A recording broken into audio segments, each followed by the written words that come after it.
Stay tuned for today's episode of Breaking the Biz, an informative podcast where we dive into the world of entertainment by interviewing seasoned professionals who have made their mark in the industry. Gain invaluable insights as they share their personal journeys, offering advice on navigating the dynamic landscape of the entertainment industry. Whether you're an aspiring actor, musician, filmmaker, author, animator, or any creative soul, tune in for expert career guidance, insider tips, and first-hand accounts on breaking into the entertainment industry. Get ready to unlock the secrets behind successful careers and fuel your own passion for the limelight. Please remember to like this video and to subscribe to our channels for more great conversations. Greetings from Breaking the Biz, brought to you by Yes I Can Unity Through Music and Education. I'm William Felber, your navigator through the intriguing universe of the entertainment industry, as revealed by the visionaries and creators who bring it to life. Stay tuned as we delve into diverse insights from the forefront of entertainment, hearing from pioneers, creators, and agents of change. Prepare for a journey filled with tales of innovation, resilience, and the undying quest for artistic brilliance. All right, everyone. Thank you for joining us for Breaking the Biz podcast. We have a great guest with us.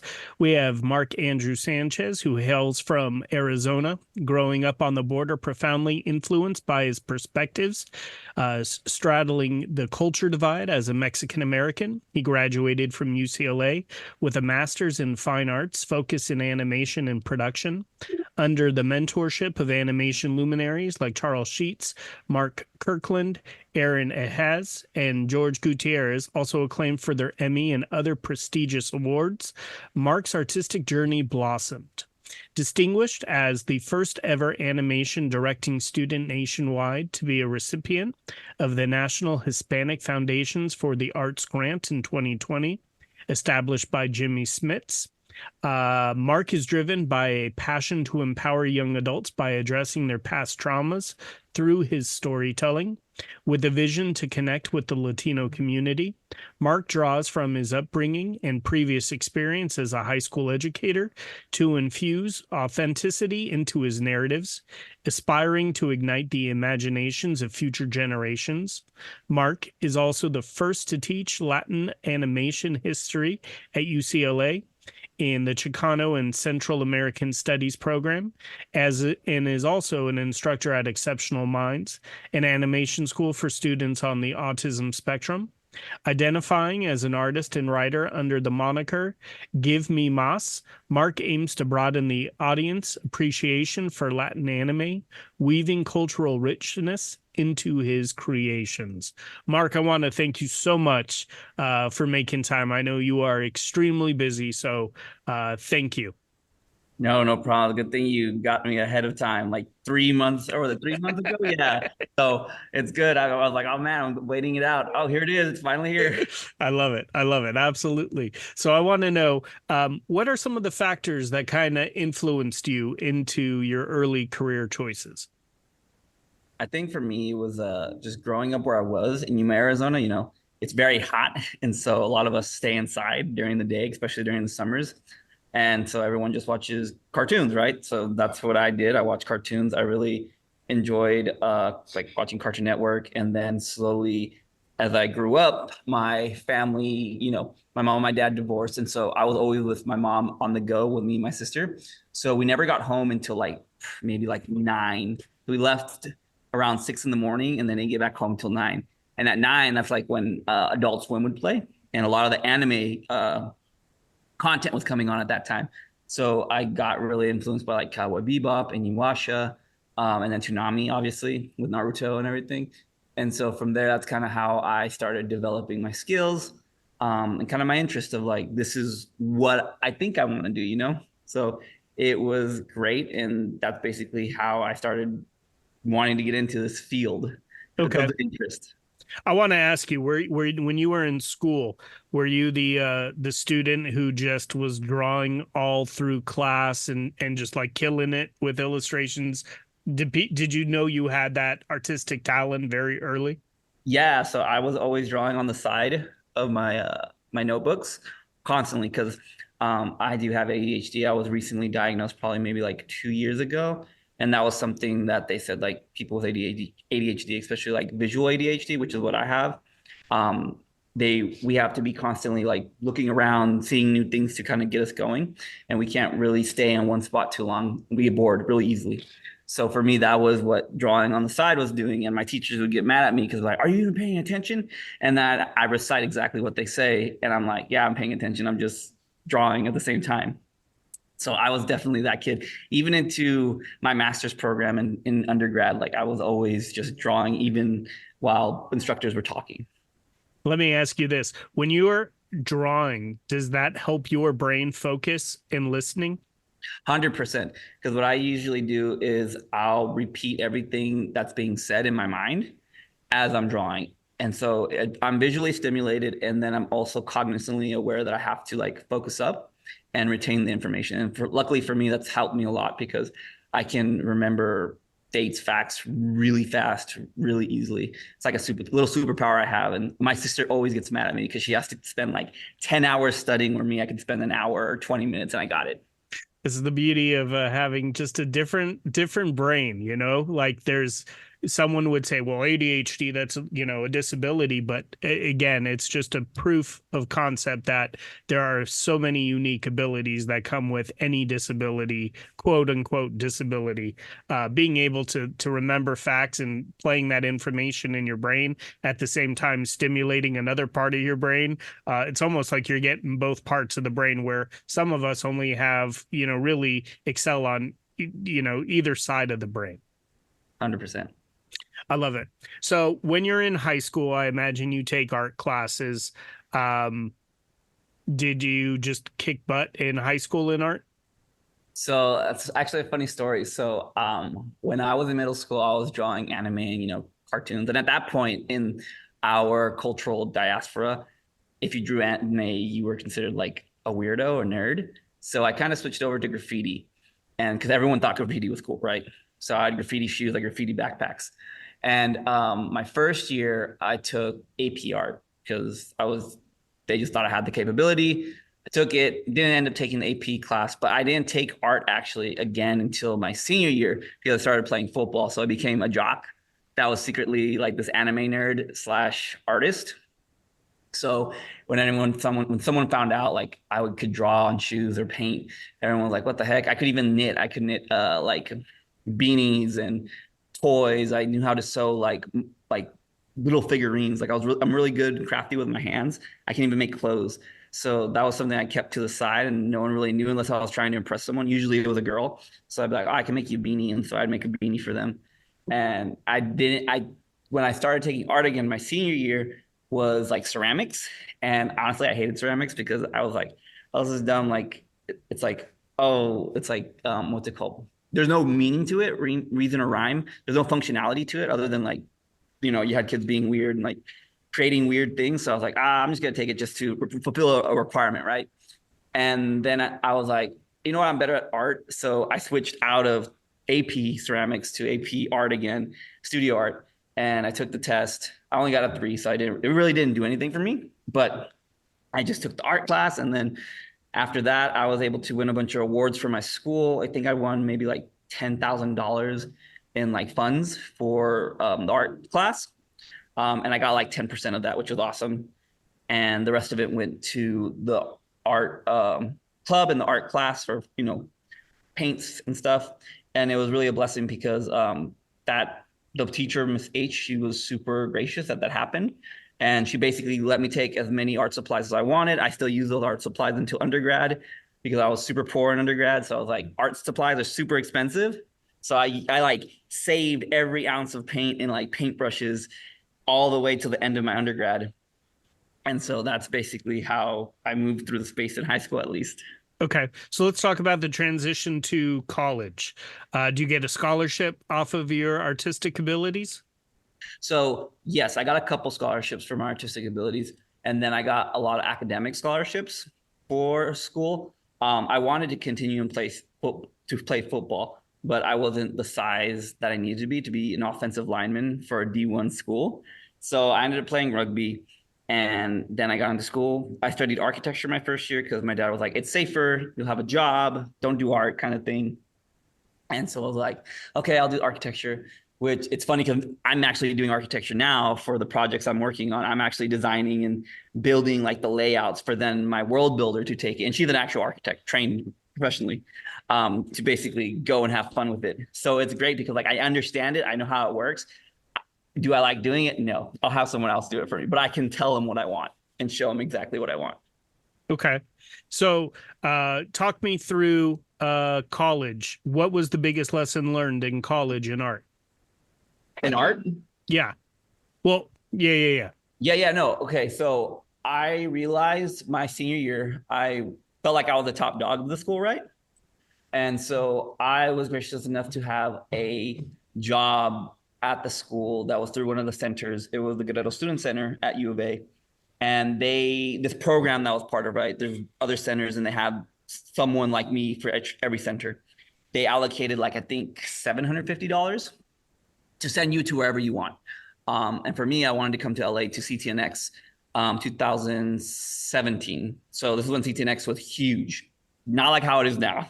You can just walk in. Now, back then I waited like 2 hours to get in. And when I showed up, I was like, oh man, I am nowhere where I need to be. And it was a lesson for me because I was partying, I was having fun with friends. I was enjoying the more like relationship building and like life lessons that undergrad had to give than focusing on art, right? Because I thought I was a big shot there. And so I realized coming over here, I was like, man, I'm a big fish in a small pond and I have to work my tail off. I felt very what's it called? What's the word? I felt inadequate. I felt like I wasn't ready, right? And so when I got back, I was telling everyone like, hey, I'm just going to join the military. I was like, I don't think I'm going to be able to do this. All my friends were officers, had just graduated ROTC, and I trained with all of them. So I was like, this is easy. Like waking up at 5 o'clock in the morning is nothing to me. I still wake up at 4:30 every morning to go to the gym. So tried to do officer candidate school. And one of my mentors was like, hey, why don't you just go back home, work on your portfolio now that you have time and just get a job, right? And so I ended up taking that to heart, and I did. So I went back home and I taught art and world history at one of the schools in my hometown. And while I was doing that, I was also coaching football. I was a varsity football coach. I coached linemen and defensive linemen, plus I was the weightlifting coach. And then every night I would just get home for about 2 or 3 hours, for about 1 to 2 hours. I'd just be drawing or painting, just trying to improve my skills, trying to put together a portfolio that could get me into a school that would get me to where I need to get to. Okay. So after and I love the fact that everything that you love, you still do. Like the football, the weightlifting, the teaching and paying it forward that way. And what's the best part is it's very easy to get lazy, come home, be tired, and just veg. And you kind of mentioned you did the partying, you did that social, all those things that you kind of learned in college. You knocked that out, and you were able to come home, focus, and work on your craft. 1, 2, 3 hours a night till the portfolio is done. When did you realize that the portfolio was what you needed to get you into the next step? That's hard because I think it was when I completed. So originally I was going to apply to Cal Arts for their character animation program. And so they require a book, right? They require a sketchbook that you turn in. And so my goal was like, this is going to be the first sketchbook I actually finish completely with full illustrations, full like studies. And so for me it was like, once I get this done, that's when I'll apply. And it was funny because like I said, like every night I'd be working and my best friend would call me and he's on deployment or he's like getting ready to go party with his shipmates as an officer. And he's like, hey, why aren't you drinking or why aren't you hanging out or doing something? I was like, dude, it's because I need to work on this. He's like, dang, it makes a huge difference when we're not there. We're not pushing shots in your face to basically be like, come on, let's go out. I'm like, yeah, dude, it makes a huge difference. And so once I got that done, I had some illustrations, bigger illustrations, right, that I'd done. And I ventured out to UCLA because I found out that UCLA had a master's program. And I ventured out to Cal Arts and USC. My best friend drove me down, actually spring break, what's it called? The year after I was about to graduate, that spring break, while my friends went to Puerto Peñasco, I went to LA for the first time with my mom to visit Cal Arts and UCLA. And from there, I realized what I needed to do. So I started working. And it wasn't until my second year of teaching, my last year, where I applied. And what sucked was I applied. I only applied to UCLA because CalArts, it kind of rubbed me the wrong way. It was like bunch of really posh art kids, and even like the counselors felt like that. They were like too good, too cool. And so I was like, you know what, maybe not. I went to UCLA and fell in love with it because it's a pack. Well, at that time it was Pac-12, D1. Still had the college vibe. So I was like, I'm very much an extrovert, and so I need extrovert people, not just introverted artists. And so what ended up happening is I applied. And I got put on the wait list, which sucked. It was like this big hit to my soul. I was like, damn, I'm not good enough to even. I got waitlisted. I'm not that good yet. So, and so for me, like I put my trust in my higher power, whatever I believe in, and just kept saying like, okay, if this is gonna happen, like I'm just gonna spend my time while I'm here back in Yuma to do the best I can and put my foot forward with my students, helping all my football boys, and just continue my craft, right? Maybe next year. And so around July, I was going to Big Five to go pick up cleats for one of my football boys because he didn't have cleats. And so I told him like, hey, I'll get you some cleats because, I like doing that. I love doing that for my boys. And I got an email from UCLA saying like, hey, you've been accepted. You got taken off the wait list. I was accepted. And it was like this huge like relief. It was super exciting. And then at that time, I didn't realize how big it was to get into UCLA. I didn't realize there was like the number one school. I was just thought it was a university, and then like everyone's like, "What the heck, you got into UCLA?" And I'm like, "Yeah, what's the deal?" To me, it was like I didn't realize it until people were like, "Holy shit, you got into UCLA," because it's like number one public school, and it's just there's all this stuff behind it. So it was really cool for that to happen. Love it. So you graduate UCLA. With UCLA, do you have to have a additional portfolio? So once you graduate UCLA for applying for work, at that time at UCLA, did you realize storyboarding and directing is the direction you wanted to go? How did you kind of fine tune that element? Yeah, so for me, it was I had a friend who graduated 2 years before me. Actually, it's crazy. That's the reason why I went to UCLA, because I came and visited the workshop and I saw this guy from North Carolina sitting there just drawing away. And he was pretty built, like he looked like he played sports, and he had like a little container of broccoli, chicken, and rice. And at that time, that's all I ate, just constant broccoli, chicken, and rice, because obviously like bodybuilding and just like lifting and taking care of your body, right? I still do it. And I was like, hey, dude, is that broccoli, chicken, and brown rice? He's like, yeah, dude, like, of course, got to keep the gains. And so he was like, yeah, I'm doing storyboarding, but I'm finishing up my second year film, even though I'm in my third year. And I was like, oh my God. And so from there, me and him just kept in touch. Me and him meet every year, probably like 3 times or 4 times a year. And then like our get together parties.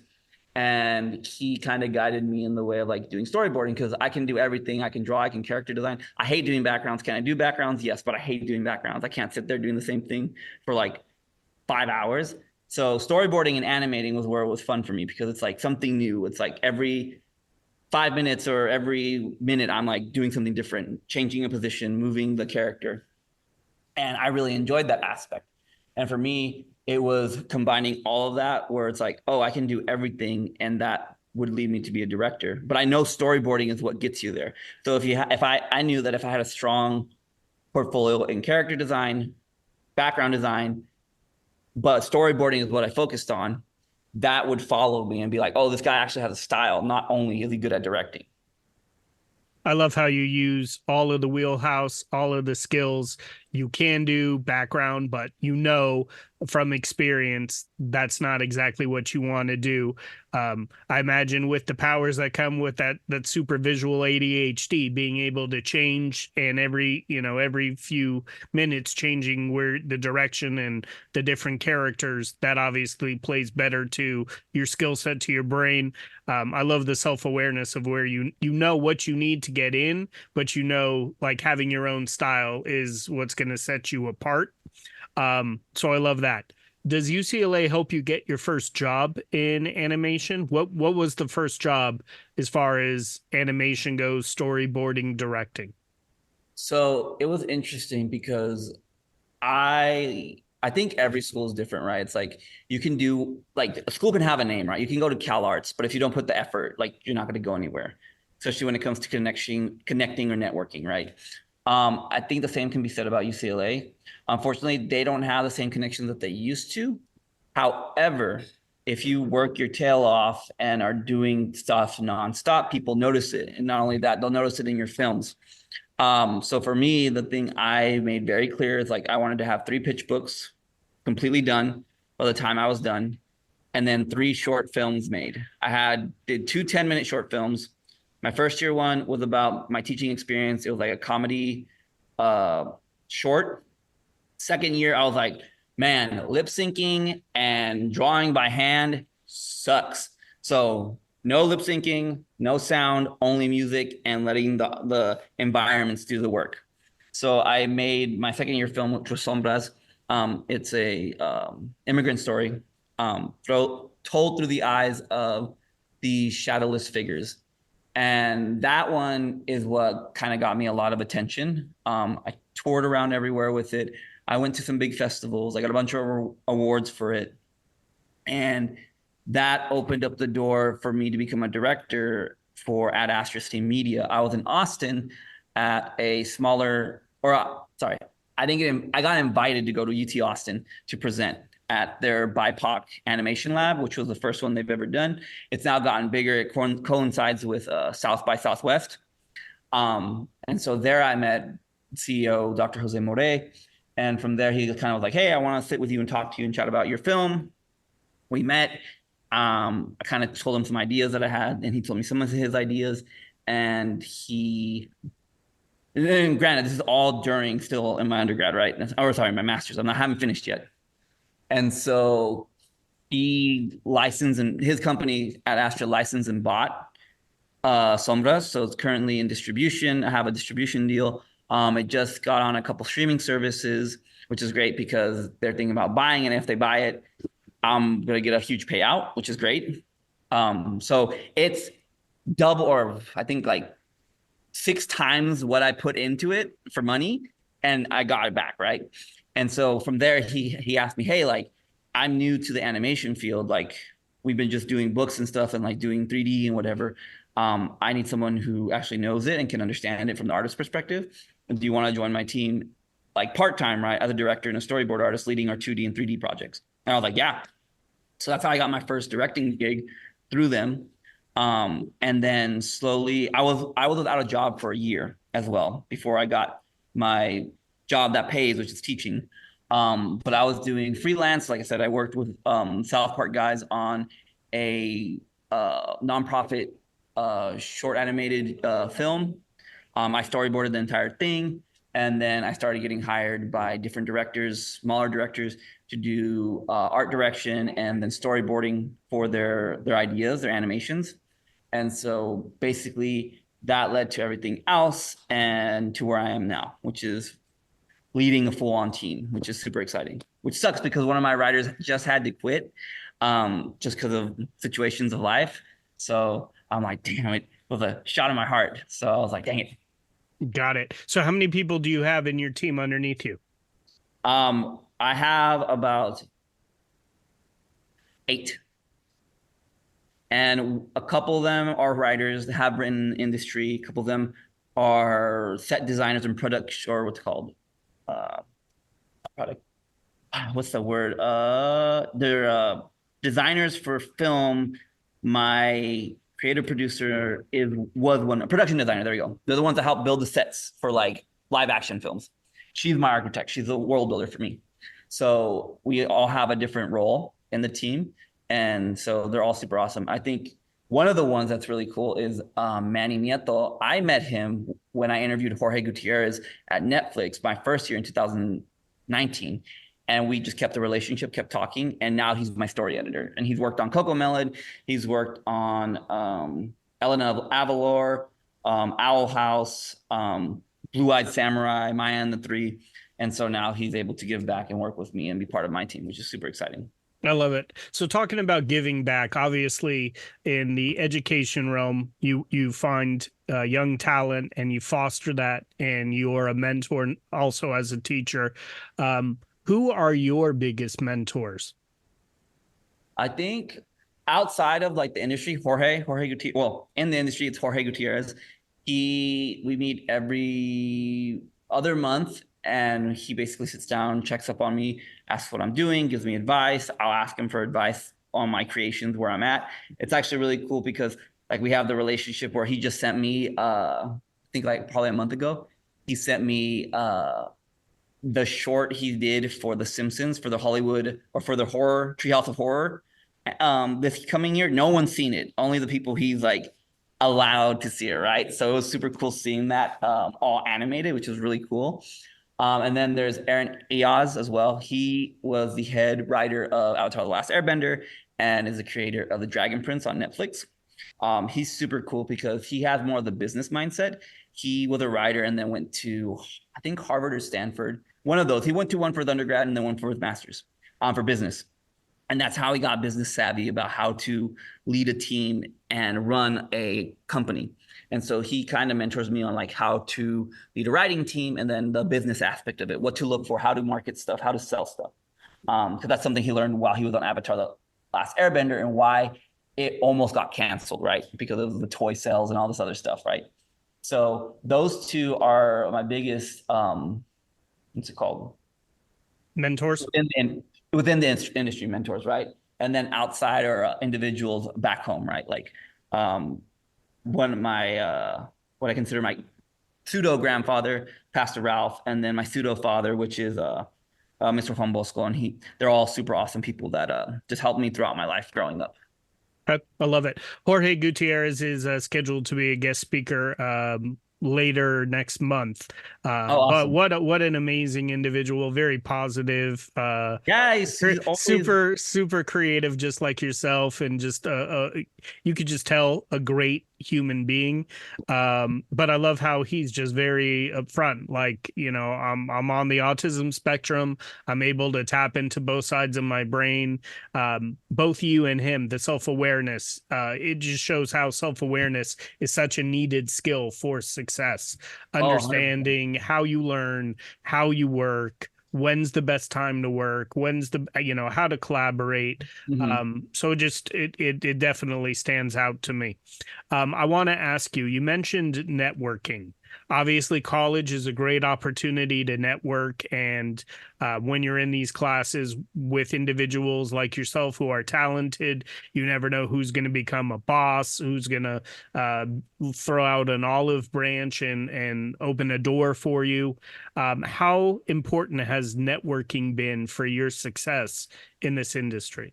Super huge. That's like that's my superpower, thankfully, because I'm such an extrovert and I believe in my talent as an artist. Like I'm decent, right? I'm not like amazing, but I know I'm good. I'm being humble, but you know, it helps because like I think the one thing is like just being able to talk to people and connect with people, being genuine is like the huge thing. I always say it's like, don't ask people about their art. Don't ask about trying to get a job. Just ask who they are.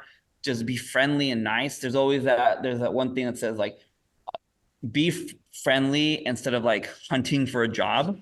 Because if you're willing to do stuff and just be out there and help people, like that will come back to you tenfold in the future, right? It'll take you longer, but once you get there, you're gonna shoot up like crazy.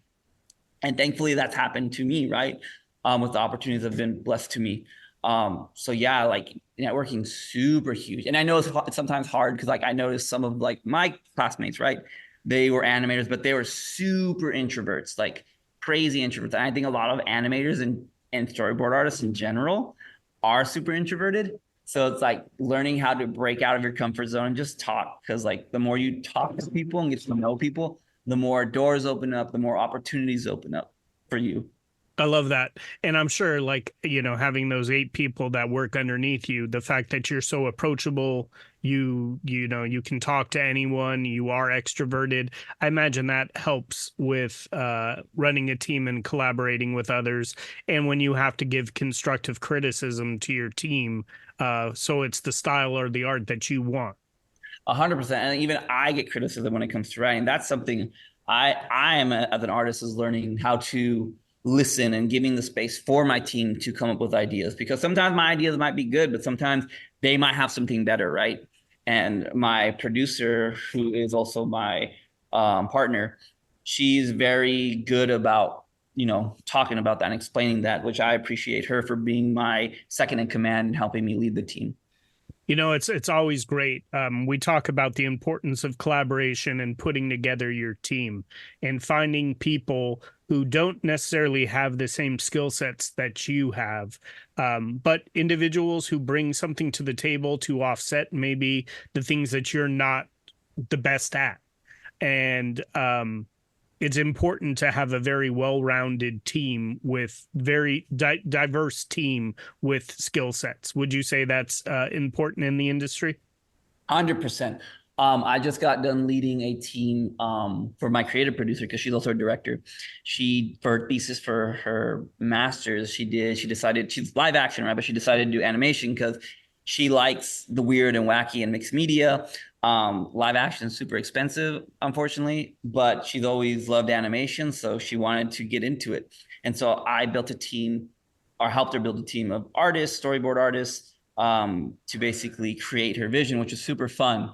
And I could say this, like, us three storyboard artists were very different. I had a very action-heavy anime influence with world building. Our other storyboard artist was very good at acting, character acting. You could tell, like, every character had more emotion, more movement. And then our other individual, who graduated from CalArts, she was very good at the more timing of the aspects of when to hit certain moments within the storyboarding. And all that mixed really well to come up with a really good story for her thesis. So it's super important. And then even for writing, my team is super knowledgeable. One of my individuals, she's really good at asking the hard questions, trying to break down, do we need this? Can we simplify it, right? How can we make it better? And she's also good at writing for character moments.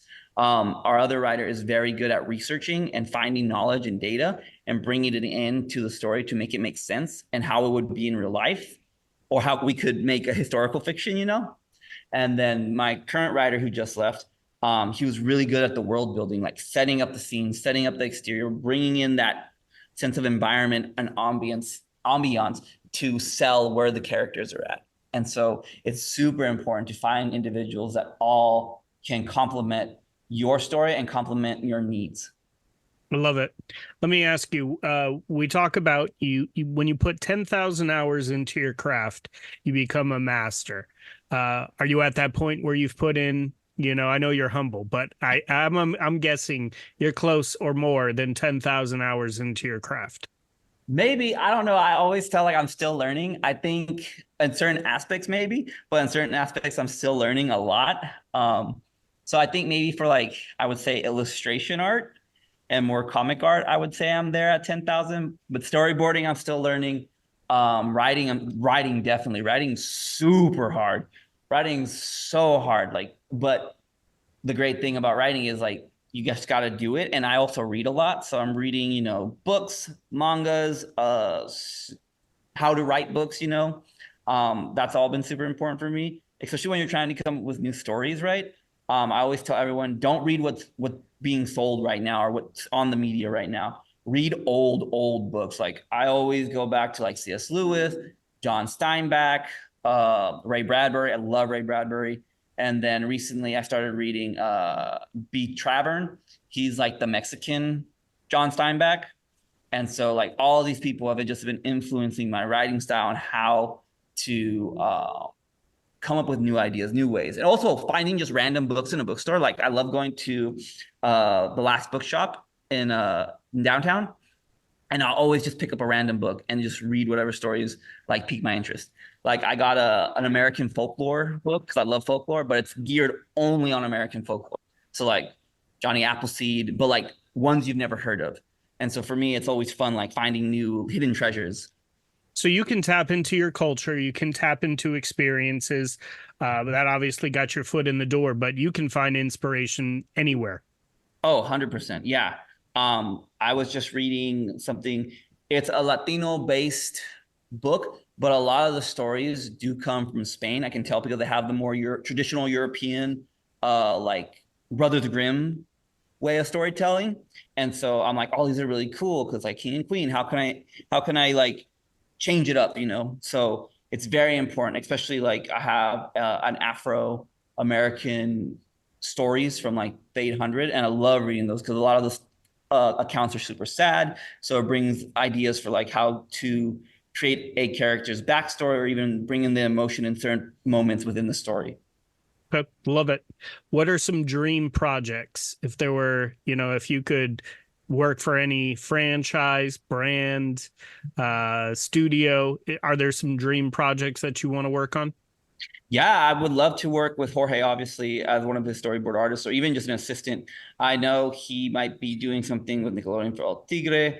He has some stuff at Netflix, even though he just left. So working for him would be super awesome. Working or writing for like manga, right? I think is super awesome. Powerhouse Studios also a super cool place. Honestly, it's more like the indie stuff, just because that's where the space is going. Fortunately and unfortunately, right? The studios are kind of just backing off because they're scared, of money, whole AI thing. And, people like me and Jorge and other individuals that are able to find people who believe in them are starting to do their indie projects, right? Like one of the individuals that graduated from my school, his name is Greg. He animated on a bunch of really awesome anime from Japan. He did Cyberpunk Edge Runners for Netflix. He worked on Boku no Ranking or Ranking of Kings, which is a super popular one. He worked on Spy Family. Me and him sat down with my CEO, and he gave us a lot of information when it comes to outsourcing in Japan. And it's just super cool, like all these connections of like what is possible now because of globalization. It's awesome. Talk about AI. Do you feel AI will interfere with storyboard artists? I think it will, but I also think the storyboard artists that learn how to use it to kind of get ideas right will be the ones that succeed. Because for me, right, I use Shot Deck, which my girlfriend has access to, which is a live action library of like shots from movies, right? And so I can be like, hey, I'll type in a bar scene, okay, interior, table, lighting pink, and it will give me a bunch of shots from different movies, right? So likewise, you could do the same thing for AI, like ask them like, hey, can you give me the shot? So you have reference to be like, okay, I like this, but I don't like all of it. Let me change some stuff, right? That way it makes it faster so you can be better at your craft. Not only that, now that you have reference in your mind, that's what's great about being an artist, right? If you see something so many times, you know how to draw it. You don't have to look at reference. You can just move forward. It's very interesting. Yeah, it's interesting your take on it, because I agree with you. I was listening to will.i.am talk about AI with music and composing, and he said, AI can create a song in literally 5 minutes, but in the end, you still got to put in the lyrics. You can't change cadence. And he goes, the person who learns how to control the AI in the music production and directing it, it still takes someone to orchestrate and use the AI as a tool in order to make your craft better, but 100%. yeah, I'm just curious on your take on that. No, and it's also going to open the doors for like indie studios, right? Like people who don't have the means, right? And can't build a whole team, right? To do it by themselves, right? And then beat the big studios, right? I know a lot of people are scared of it, but it's technology. You got to learn how to adapt. It's like the same thing I've heard like when Photoshop came out back in the 90s. Like people were freaking out like, oh my God, it's going to take over photography forever. And it hasn't. People are still using taking photos and doing all that stuff by hand. It's just the people who have been able to really learn how and hone in on it have been the ones that have been successful. I think you're absolutely right. And, you mentioned you just got to learn it. You have to embrace it. That comes back to having a strong growth mindset, which I can tell you absolutely have. You mentioned, still being a student of life, still working on your craft, still learning. And those who have that fixed mindset can be like, oh, I'm the director at the studio. I've got, these people working with me. I've got it figured out. And those who have that strong growth mindset that are willing to learn, willing to fail, willing to practice, those are the ones that are more successful. And those are the type of individuals that are going to be hired to be part of a collaborative team. The other thing you mentioned was adaptability, being able to adapt. That's also a skill set that we teach within our program. And it's so true. The industry is changing. And you mentioned globalization. You can have people outsource, storyboarding and outsource the animation and the coloring all around the world to get the thing done by a certain time. Would you agree with that? 100%. And then that's not necessarily, well, so to go back, the creative side of storytelling and creating will never be lost. Because something I learned, right, talking to this individual, Greg, is that yes, the East can do it. They can draw, they can get it out, animate, right?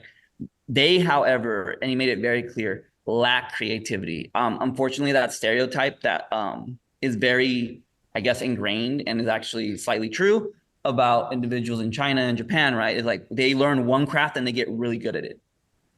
And it's true because he mentioned it. That's the case. A lot of them don't know how to be creative. They just know how to draw. So that's where, individuals like us over here or somewhere else, right, in Russia or Ukraine or Latin America, right?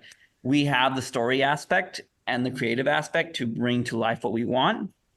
And then we have those individuals basically just do the part that we can't do. We don't have the time for. Okay, love it. I have a few more questions, then I'm going to turn it over to our crew here who might have a few questions. Is there a mantra that you find yourself stating daily, positive, negative, just a mantra that, self-talk that keeps you in focused? Oh, yeah. It's something actually from college. It's WAGMI, we're all going to make it. So that's one of the cartoon shows. I put together a huge pitch deck, everything, all the seasons complete, all the character arcs.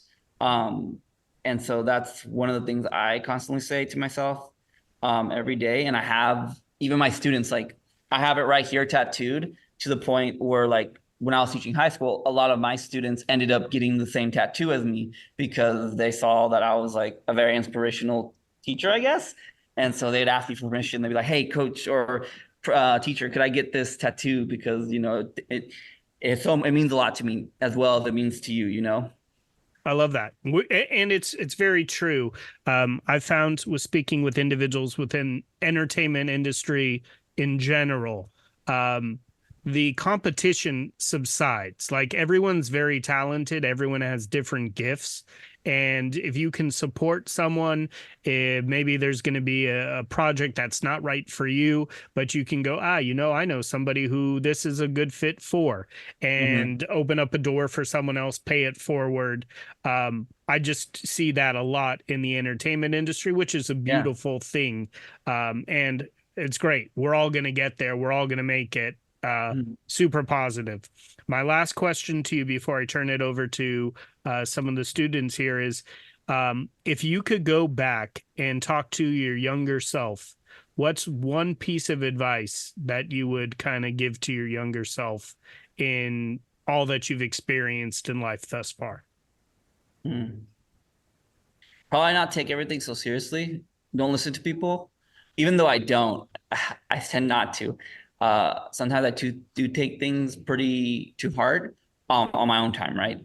But I think too, it's like if you really want it, you have to put in the work. And that's something I realized, once I left undergrad, just like in sports, right? Like when I was playing football, I was working out every day, trying to become a better athlete. And I'm not an athlete to say, like my sister's an athlete. She's freaking talented. But she got the short genes. I got the tall genes. I was 6'3" and just strong, but no athleticism. That's why I was a lineman. And so I think it's like same thing, mental reps, practicing constantly. Just you have to put in the work, even when you're not going to like it, because it will get you to where you need to. And I think if I would have taken that to heart with art, right, earlier on, I think I would have been leagues ahead of where I am right now. Granted, like I love where I'm at right now. I think it's super awesome. I'm learning a lot of stuff, but that's something I'd give myself advice.